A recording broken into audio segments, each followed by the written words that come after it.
അനുമോളും ആദില നൂറ നെവിനും കൂടി ഇരുന്ന് സംസാരിക്കണം. അപ്പോൾ അനുമോള് പറയണേ, ഞാനൊരു കാര്യം സീരിയസ് ആയിട്ട് പറയണം, തമാശയായിട്ട് ഒന്നും മറുപടി പറയരുത്, സീരിയസ് ആയിട്ട് എടുക്കണം. അപ്പം നെവിൻ പറഞ്ഞു പറയുന്നു പറഞ്ഞപ്പം അനുമോള് പറഞ്ഞ് അനീഷ് ഏട്ടന് എന്നോട് ഇഷ്ടമാണെന്ന് പറഞ്ഞിട്ട് ഞാനൊന്നും തിരിച്ചു പറഞ്ഞിട്ടില്ല. അപ്പം ഞാൻ നാട്ടിൽ പോയി കഴിയുമ്പോൾ എന്തായാലും അനീഷ് ഏട്ടൻ വിളിക്കും, കല്യാണത്തിൻ്റെ എന്താണ് തീരുമാനമെന്നും ചോദിച്ച്.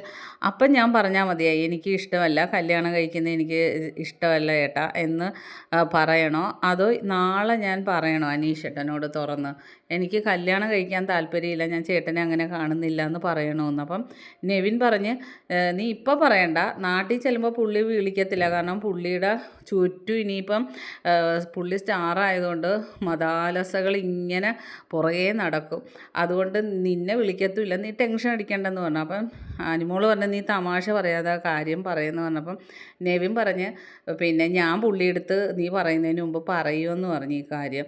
അപ്പോൾ അനുമോള് പറഞ്ഞു പുള്ളിയുടെ ഗെയിമിനെ അത് ബാധിക്കും. അപ്പം നെവിൻ പറയാം പിന്നെ നിന്നെ ഓർത്തങ്ങ് പുള്ളി ഇരിക്കാൻ പോവല്ലേ, നിനക്ക് ഇഷ്ടമല്ല എന്ന് പറഞ്ഞാൽ ഉടനെ പോടി, നല്ല സ്ട്രോങ് ആളാണ്. അപ്പം നൂറയും പറയുന്നു അനീഷേട്ടൻ അങ്ങനൊന്നും ഡൗൺ ആവുന്ന ആളല്ല, എന്തെങ്കിലും പറഞ്ഞാൽ കുറച്ച് നേരത്തേക്കൊന്ന് ഡൗൺ ആയിരിക്കും, അല്ലാതെ ഇങ്ങനെ അതും ആലോചിച്ചുകൊണ്ടൊന്നും ഇരിക്കത്തില്ല, നീ അതിൽ ടെൻഷൻ അടിക്കണ്ട.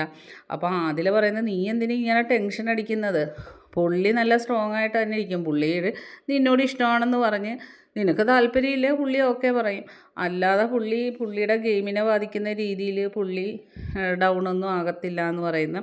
അങ്ങനെ അതിൻ്റെ ചർച്ചകളാണിപ്പോൾ അവർ 4 പേരും കൂടെ ലൈവിൽ നടക്കുന്നത്. നെവിൻ പക്ഷേ എണീറ്റങ്ങ് പോയി. ബാക്കി അപ്ഡേറ്റുമായിട്ട് വീണ്ടും കാണാം.